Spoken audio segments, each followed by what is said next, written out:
Hi friends, ಎಂತೆಲ್ಲರೂ ಮಾಡ್ತಾರಲ್ಲ, ಹೇಗಿದ್ದೀರೆಲ್ಲರೂ? ಇವತ್ತೆಂತ ಗೊತ್ತುಂಟು, ಇವತ್ತು ನಾವು ಫಿಶ್ ಫ್ರೈ ಮಾಡ್ತಿದ್ದೇವೆ. ಮೀನಿನ ಫ್ರೈ ಮಾಡೋದು ಇವತ್ತೊಂದು ಸ್ಪೆಷಲ್ ಆಗಿ ಮಾಡ್ತಿದ್ದೇವೆ.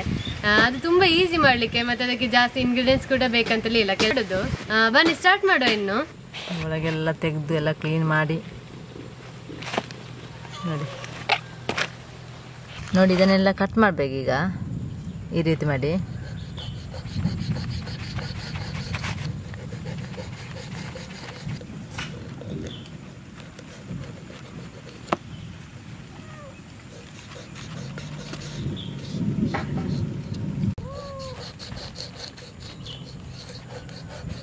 ಈಗ ಅಲ್ಲಿ ಅಮ್ಮ ಮೀನನ್ನು ಕಟ್ ಮಾಡ್ತಾ ಇದ್ದಾರೆ. ಅಂದ್ರೆ ಯಾವುದೇ ಒಂದು ಮೀನಿಗೆ ಮಾರ್ಕ್ ಮಾಡಿದ್ರೆ ಎಂತ ಆಗ್ತದೆ ಅಂತ ಹೇಳಿದ್ರೆ, ಈಗ ಮ್ಯಾರಿನೇಟ್ ಮಾಡ್ಲಿಕ್ಕೆ ಇಡ್ತೇವಲ್ಲ, ಆಗದ್ದು ಜಾಸ್ತಿ ಮಸಾಲೆ ಎಲ್ಲ ಇಳ್ಕೊಳ್ತದೆ, ಮತ್ತೆ ಸರಿಯಾಗಿ ಮಸಾಲೆ ಎಲ್ಲ ಮೀನಿನ ಒಳಗೆ ಹೋಗ್ತದೆ. ಅದಕ್ಕೋಸ್ಕರ ಈ ರೀತಿ ಕಟ್ ಮಾಡ್ಬೇಕು.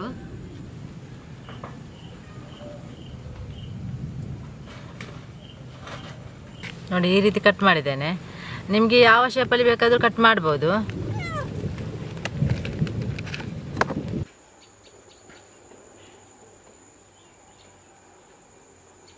ಈಗ ಕೆಲವೊಂದು ಇಂಗ್ರೀಡಿಯೆಂಟ್ಸ್ ಮ್ಯಾರಿನೇಟ್ ಮಾಡ್ಲಿಕ್ಕೆ ಉಂಟು. ಯಾವುದೆಲ್ಲ ಅಂತ ಹೇಳಿ ನೋಡುವ. ನೋಡಿ, ಇದು ಪೆಪ್ಪರ್ ಪೌಡರ್ 1 ಟೀ ಸ್ಪೂನ್ ಉಂಟು. ಇದು ಅರಶಿನ ಪೌಡರ್, ಇದರಲ್ಲಿ ಸಹ 1 ಟೀ ಸ್ಪೂನ್ ಉಂಟು. ಇದು ಚಿಲ್ಲಿ ಪೌಡರ್ 2 ಟೇಬಲ್ ಸ್ಪೂನ್ ಉಂಟು. ಇದರಲ್ಲಿ ಖಾರ ಜಾಸ್ತಿ ಬೇಕಾದರೆ ಜಾಸ್ತಿ ಕೂಡ ಹಾಕ್ಬೋದು. ನಾನು 2 ಟೇಬಲ್ ಸ್ಪೂನ್ ತಗೊಂಡಿದ್ದೇನೆ. ಕೊತ್ತಂಬರಿ ಪೌಡರ್ 1 ಟೀ ಸ್ಪೂನು. ಅರ್ಧ teaspoon garam masala powder, ಇದು ಅರ್ಧ ಟೀ ಸ್ಪೂನ್ ಜೀರಿಗೆ ಪೌಡರ್, 1 ಟೀ ಸ್ಪೂನ್ ಉಪ್ಪು ರುಚಿ ತಕ್ಕಷ್ಟು ಹಾಕಿದರೆ ಆಯಿತು.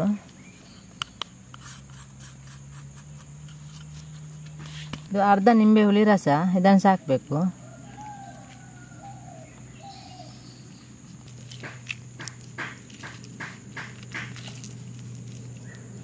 ಈಗ ಇದನ್ನೆಲ್ಲ ಮಿಕ್ಸ್ ಮಾಡಬೇಕು.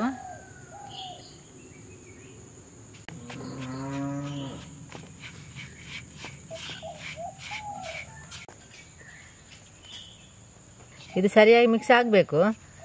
ಇನ್ನು ಸ್ವಲ್ಪ ನೀರು ಹಾಕಿ ಮಿಕ್ಸ್ ಮಾಡಿದರೆ ಆಯಿತು. ಜಾಸ್ತಿ ನೀರು ಹಾಕಬಾರ್ದು.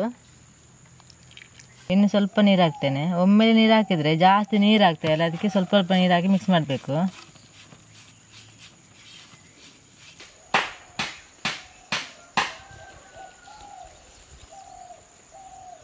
ನೋಡಿ ಮಿಕ್ಸ್ ಆಯಿತು.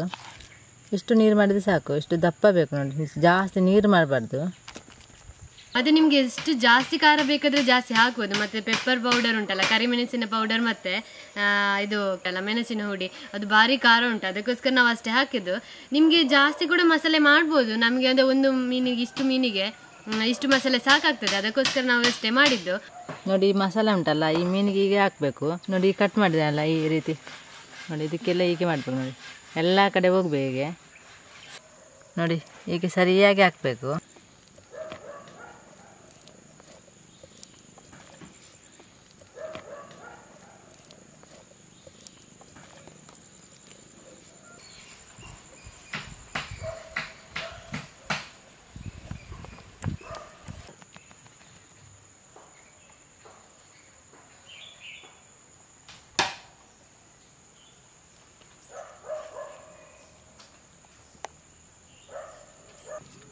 ನೋಡಿ ಇದರ ಒಳಗೆ ಎಲ್ಲ ಮಸಾಲೆ ಹಾಕಬೇಕು.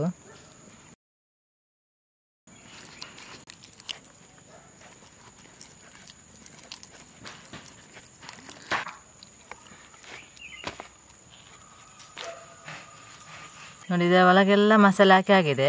ಇನ್ನು ಎಲ್ಲ ಹೀಗೆ ಸ್ಪ್ರೆಡ್ ಮಾಡಿದರೆ ಆಯಿತು ಇದರ ಮೇಲೆ.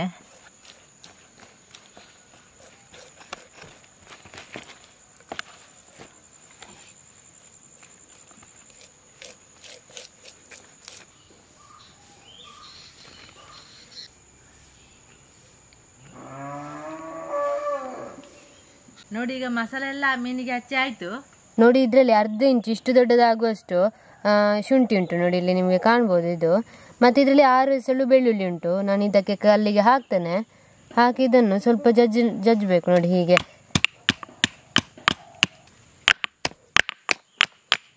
ಮತ್ತೆ ಇದು ಶುಂಠಿ ಬೆಳ್ಳುಳ್ಳಿ ಉಂಟಲ್ಲ, ನಾನು ಅವತ್ತು ಹೇಳಿದ್ದೇನೆ, ಇದು ತುಂಬ ಜಜ್ಜಿದ್ರೆ ಮಾತ್ರ ಟೇಸ್ಟ್ ಭಾರಿ ಚಂದ ಇರ್ತದೆ. ಹೀಗೆ ಹಾಕೋದಕ್ಕಿಂತ ಜಜ್ಜಿ ಹಾಕಿ ಯಾವುದೇ ಒಂದು ಪದಾರ್ಥಕ್ಕೆ ಅಥವಾ ಯಾವುದಕ್ಕಾದ್ರೂ ಫಿಶ್ ಫ್ರೈಗೆ ಹಾಕುವುದಾದ್ರೆ ಶುಂಠಿ ಬೆಳ್ಳುಳ್ಳಿಯನ್ನು ಜಜ್ಜಿ ಹಾಕಿದ್ರೆ ಆಯ್ತು. ಮತ್ತೆ ಜಾಸ್ತಿ ಪೇಸ್ಟ್ ಮಾಡೋದು ಬೇಡ. ನೋಡಿ ಇದೀಗ ಆಗಿದೆ ನೋಡಿ, ಇಷ್ಟು ಸಾಕು.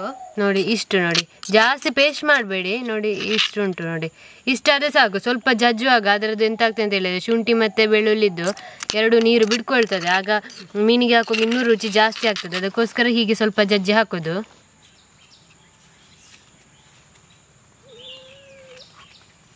ನೋಡಿ ಕೊತ್ತಂಬರಿ ಸೊಪ್ಪು ಸ್ವಲ್ಪ ಮತ್ತು ಶುಂಠಿ ಬೆಳ್ಳುಳ್ಳಿ ಪೇಸ್ಟ್ ಜಜ್ಜಿದ್ದೇವೆ ಅದು ಸಹ ಅದನ್ನು ಮಿಕ್ಸ್ ಮಾಡಿ ಈಗ ಸರಿಯಾಗಿ ಮಿಕ್ಸ್ ಮಾಡಬೇಕು. ನೋಡಿ ಇದಕ್ಕೆ ಸ್ವಲ್ಪ ಇನ್ನು ಉಪ್ಪು ಹಾಕಬೇಕು. ಇಷ್ಟೇ ಉಪ್ಪು ಹಾಕಿದರೆ ಸಾಕು. ಹಾಗೆ ಮೀನಿಗೆಲ್ಲ ಉಪ್ಪು ಹಾಕಿದ್ದೇನಲ್ಲ ಸಾಕಾಗ್ತದೆ. ಇದಕ್ಕೆ ಇದು ಸಪ್ಪೆ ಸಪ್ಪೆ ಆಗ್ತದೆ, ಅದಕ್ಕೆ ಸ್ವಲ್ಪ ಉಪ್ಪು ಹಾಕಿ ಬಿಡೋದು. ಇಷ್ಟು ಮಿಕ್ಸ್ ಆದರೆ ಸಾಕು. ನೋಡಿ ಮತ್ತೆ ನಾವು ಗರಂ ಮಸಾಲ ಹಾಕಿದ್ದೇವೆ, ನಿಮಗೆ ಬೇಕಿದ್ರೆ ಹಾಕ್ಬೋದು. ಮತ್ತೆ ಗರಂ ಮಸಾಲ ಹಾಕಿದರೆ ಟೇಸ್ಟ್ ತುಂಬ ಇರ್ತದೆ, ಜಾಸ್ತಿ ಇರ್ತದೆ. ಅದಕ್ಕೋಸ್ಕರ ನಾವು ಗರಂ ಮಸಾಲ ಹಾಕೋದು. ನೋಡಿ ಈಗ ಇದರ ಒಳಗೆ ಮಿಕ್ಸಿ ಮಾಡಿದ ಶುಂಠಿ ಬೆಳ್ಳುಳ್ಳಿ ಮತ್ತು ಕೊತ್ತಂಬರಿ ಸೊಪ್ಪು ಉಂಟಲ್ಲ, ಇದನ್ನು ಈಗ ಇಡಬೇಕು ಇದರೊಳಗೆ. ಈಗ ನೋಡಿ ಇದರೊಳಗೆ ಇಟ್ಟಿದ್ದೇನೆ ಈಗ. ಮತ್ತು ನಿಂಬೆ ಕೂಡ ಕಟ್ ಮಾಡಿ ಅರ್ಧ ಇಡಬೇಕು. ನೋಡಿ ಅರ್ಧ ನಿಂಬೆ ಉಂಟು, ಇದರೊಳಗೆ ಇಟ್ಟು ಬಿಟ್ಟಾಯಿತು. ನೋಡಿ ಈಗ ಇಟ್ಟು ಬಿಟ್ಟಾಯಿತು. ನೋಡಿ ಈಗ ಎಲ್ಲ ಒಳಗೆಲ್ಲ ಸ್ಟಫಿಂಗ್ ಮಾಡಿ ಆಯ್ತು, ಎಲ್ಲ ಒಳಗೆ ಹಾಕಿ ಆಗಿದೆ. ಮತ್ತೆ ಲಿಂಬೆ ಹಾಕ್ತೇವಲ್ಲ, ಲಿಂಬೆಯನ್ನು ಕಟ್ ಮಾಡಿ ಹಾಕಿದ್ರೆ ಎಂತ ಆಗ್ತದೆ ಅಂತ ಹೇಳಿದ್ರೆ ಬೇಯುವಾಗ ಅದರ ನೀರೆಲ್ಲ ಮೀನಿನ ಇದಕ್ಕೆಲ್ಲ ತಾಗ್ತದೆ, ಆಗ ತುಂಬ ಟೇಸ್ಟ್ ಇರ್ತದೆ. ಅದಕ್ಕೋಸ್ಕರ ನಾವು ಈ ರೀತಿ ಲಿಂಬೆಯನ್ನು ಕಟ್ ಮಾಡಿ ಹಾಕೋದು. ಅರ್ಧ ಗಂಟೆ ಇದನ್ನು ಇಡಬೇಕು, ಮುಚ್ಚಿಡಬೇಕು.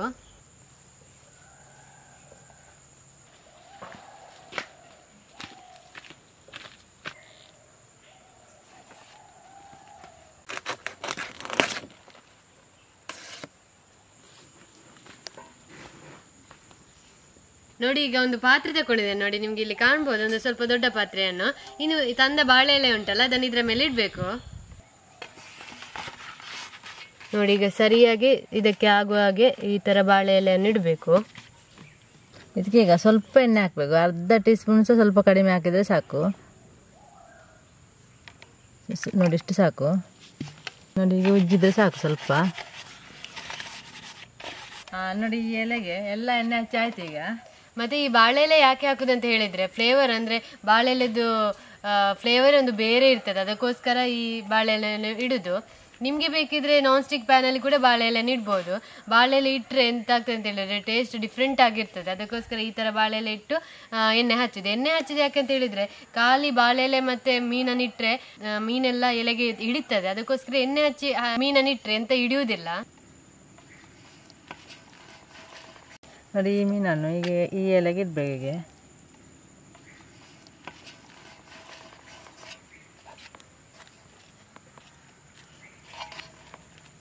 ಮಸಾಲ ಉಳಿದಿದೆ, ಅದನ್ನು ಸಹ ಈಗ ಅಂಟಿಸಬೇಕು. ನೋಡಿ ಸ್ವಲ್ಪ ಇದಾದರೆ ವೇಸ್ಟ್ ಆಗ್ತದೆ ಅಲ್ಲ, ಅದಕ್ಕೆ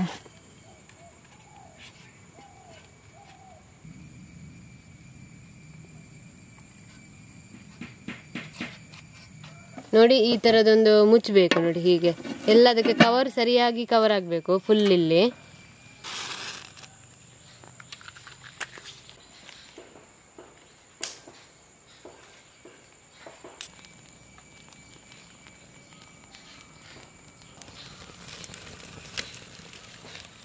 ನೋಡಿ ಈ ಪಾತ್ರೆಯನ್ನು ಇಡ್ತೇನೆ ಮೀನಿಟ್ಟದನ್ನು.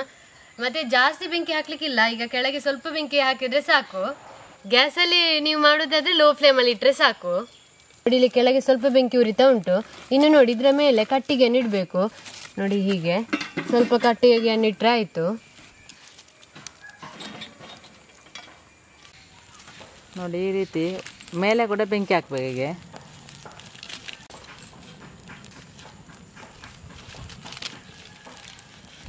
ನೋಡಿ ಈಗ ಮೇಲೆ ಕೂಡ ಬೆಂಕಿ ಹಾಕ್ತಾ ಇದ್ದಾರೆ. ಇದು ನಾವು ಕೆಂಡದಲ್ಲಿ ಮಾಡುವಂತ ಸ್ಪೆಷಲ್ ಮೀನು ಫ್ರೈ ಇದು. ಈ ತರ ಮಾಡಿದ್ರೆ ರುಚಿ ಅಂತೂ ತುಂಬಾನೇ ಟೇಸ್ಟ್ ಆಗಿರ್ತದೆ. ನಾವು ಮೊನ್ನೆ ಮನೆಯಲ್ಲಿ ಮಾಡಿದ್ದೆವು, ಒಮ್ಮೆ ಹೇಗೆ ಆಗ್ತದೆ ನೋಡುವ ಅಂತ ಹೇಳಿ. ಹಾಗೆ ನಾವು ಮಾಡುವಾಗ ಅದರದ್ದು ರುಚಿ ಇನ್ನೂ ಜಾಸ್ತಿ ಇತ್ತು. ಎಲ್ಲ ಮೀನು ಫ್ರೈಗಿಂತ ಅದುವೇ ರುಚಿ ಜಾಸ್ತಿ ಇತ್ತು. ಅದಕ್ಕೋಸ್ಕರ ನಿಮಗೆ ಕೂಡ ಹೇಳಿಕೊಡುವ ಅಂತ ಹೇಳಿ ಇವತ್ತು ಈ ತರ ಮಾಡೋದು. ನೀವು ಗ್ಯಾಸಲ್ಲಿ ಮಾಡೋದಾದ್ರೆ ಲೋ ಫ್ಲೇಮಲ್ಲಿ ಇಟ್ಟರೆ ಆಯ್ತು. ಕೆಳಗೆ ಮೇಲೆ ಬೇಕಿದ್ರೆ ಸ್ವಲ್ಪ ಕಟ್ಟಿಗೆಯನ್ನಿಟ್ಟು ಸ್ವಲ್ಪ ಬೆಂಕಿ ಕೊಟ್ರೆ ಸಾಕು. ನೋಡಿ ಇದಕ್ಕೆಲ್ಲ ಜಾಸ್ತಿ ಬೆಂಕಿ ಮೇಲೆ ಜಾಸ್ತಿ ಬೆಂಕಿ ಬರಬೇಕು. ಅದಕ್ಕೋಸ್ಕರ ಕಟ್ಟಿಗೆನೆಲ್ಲ ಇಡಬೇಕು ಮೇಲೆ.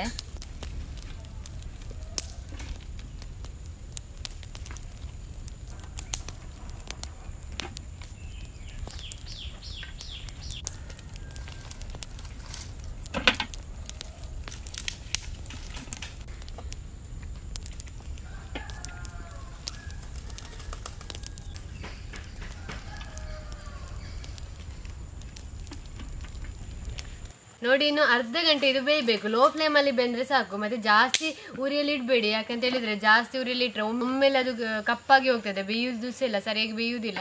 ಅದಕ್ಕೆ ಲೋ ಫ್ಲೇಮಲ್ಲಿ ಅರ್ಧ ಗಂಟೆ ಬೆಂದರೆ ಸಾಕು. ಮೇಲೆ ಮಾತ್ರ ಜಾಸ್ತಿ ಬೆಂಕಿ ಇರಬೇಕು.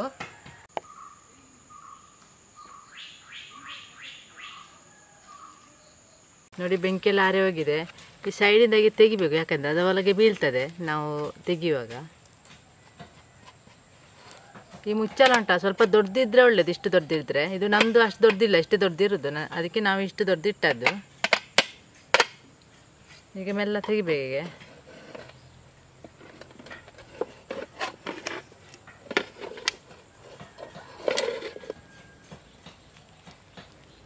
ನೋಡಿ ಸರಿಯಾಗಿ ಬೆಂದಿದೆ ಕೂಡ.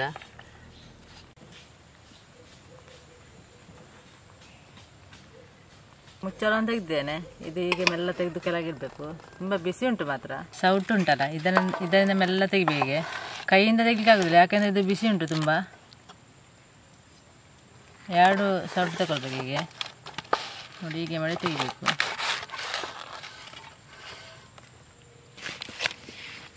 ಸ್ಪೆಷಲ್ ಕೆಂಡದಲ್ಲಿ ಮಾಡಿದ ಮೀನು ಫ್ರೈ ರೆಡಿ ಆಗಿದೆ ನೋಡಿ. ಸ್ವಲ್ಪ ಕೂಡ ಇದಕ್ಕೆ ಎಣ್ಣೆ ಹಾಕುದಿಲ್ಲ ನಾವು. ಹೆಲ್ದಿಯಾದ ರೆಸಿಪಿ ಕೂಡ ಇದು. ನೋಡಿ ಒಳಗೆಲ್ಲ ನೋಡಿ ಸರಿಯಾಗಿ ಬೆಂದಿದೆ ಕೂಡ. ಇದರೊಳಗೆ ನಾವು ಆಗ ಹಾಕಿದ್ದೇವಲ್ಲ ಇಂಗ್ರೀಡಿಯೆಂಟ್ಸ್ ಎಲ್ಲ.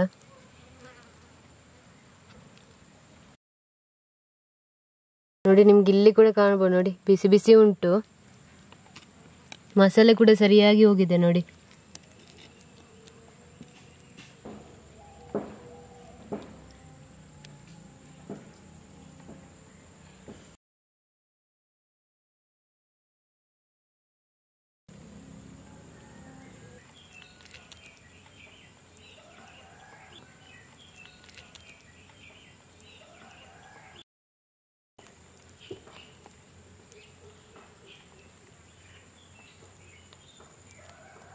ನೋಡಿ ಲಿಂಬೆ ಕೂಡ ಉಂಟು ನೋಡಿ. ಸ್ವಲ್ಪ ಇದರ ರಸವನ್ನೇ ಹಾಕ್ತಾನೆ. ಇದರಲ್ಲಿ ಸಣ್ಣ ಮುಳ್ಳು ಇಲ್ಲ ನೋಡಿ, ನಿಮಗೆ ಕಾಣ್ಬೋದು ನೋಡಿ. ಇಷ್ಟಿಷ್ಟು ದೊಡ್ಡ ದೊಡ್ಡ ಮುಳ್ಳುಗಳೇ ಇರೋದು ನೋಡಿ. ತಿನ್ಲಿಕ್ಕೆ ಸುಲಭ, ಯಾಕಂತ ಹೇಳಿದ್ರೆ ದೊಡ್ಡ ಮುಳ್ಳುಗಳೆಲ್ಲ ನೋಡಿ.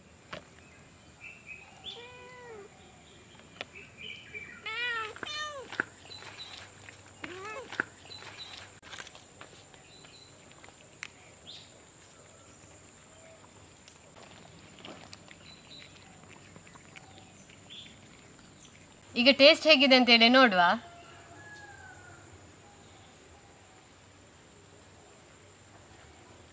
ತುಂಬ ಅಂದರೆ ತುಂಬಾನೇ ಒಳ್ಳೆದುಂಟು. ಲಿಂಬೆ ಮತ್ತು ಆ ಶುಂಠಿ ಬೆಳ್ಳುಳ್ಳಿ ಪೇಸ್ಟ್ ಅದರೊಳಗೆ ರಸ ಎಲ್ಲ ಮೀನಿಗೆಲ್ಲ ತಾಗಿದೆ. ಹಾಗೆ ಇನ್ನೂ ಟೇಸ್ಟ್ ಅಂತ ಸೂಪರಾಗಿ ಉಂಟು. ಈ ಥರದ್ದು ಫಿಶ್ ಫ್ರೈ ಉಂಟಲ್ಲ, ಬೇರೆ ಮೀನಲ್ಲಿ ಕೂಡ ಮಾಡ್ಬೋದು. ಮತ್ತು ಸ್ವಲ್ಪ ಕೂಡ ಇದಕ್ಕೆ ಆಯಿಲ್ ಹಾಕ್ಲಿಕ್ಕಿಲ್ಲ ನೋಡಿ. ತೆಂಗಿನೆಣ್ಣೆ ಯಾವುದು ಕೂಡ ಎಣ್ಣೆ ಯೂಸ್ ಮಾಡೋದಿಲ್ಲ. ಹೀಗೆ ಮಾಡಿ ತಿನ್ನಿ, ಆಯಿಲ್ ಕೂಡ ಇರುವುದಿಲ್ಲ. ಹೆಲ್ತಿಗೆ ಕೂಡ ತುಂಬ ಒಳ್ಳೆಯದು.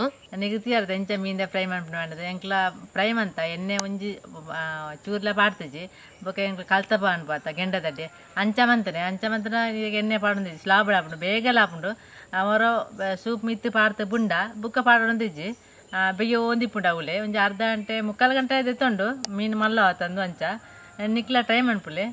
ನೀವು ಕೂಡ ಟ್ರೈ ಮಾಡಿ. ಕೆಂಡದಲ್ಲಿ ಮಾಡಿದಂತಹ ಈ ಮೀನಿನ ಫ್ರೈ ಉಂಟಲ್ಲ, ರುಚಿ ಜಾಸ್ತಿ ಇರೋದು. ಹಾಗೆ ನೀವು ಸಹ ಟ್ರೈ ಮಾಡಿ ಈ ಥರ ಫ್ರೈ ಮಾಡಲಿಕ್ಕೆ. ಹಾಗೆ ಇವತ್ತಿನ ವಿಡಿಯೋ ಇಷ್ಟ ಆಗಿದೆ ಅಂತ ಅಂದ್ಕೊಳ್ತೇವೆ. ಇವತ್ತಿನ ವಿಡಿಯೋ ಇಷ್ಟ ಆದರೆ ಲೈಕ್ ಮಾಡಿ. ಇನ್ನು ನಾಳೆ ಮಾತಾಡಲಿಕ್ಕೆ ಸಿಗುವ. ಅಲ್ಲಿವರೆಗೂ ಟೇಕ್ ಕೇರ್, ಬಾಯ್ ಬಾಯ್.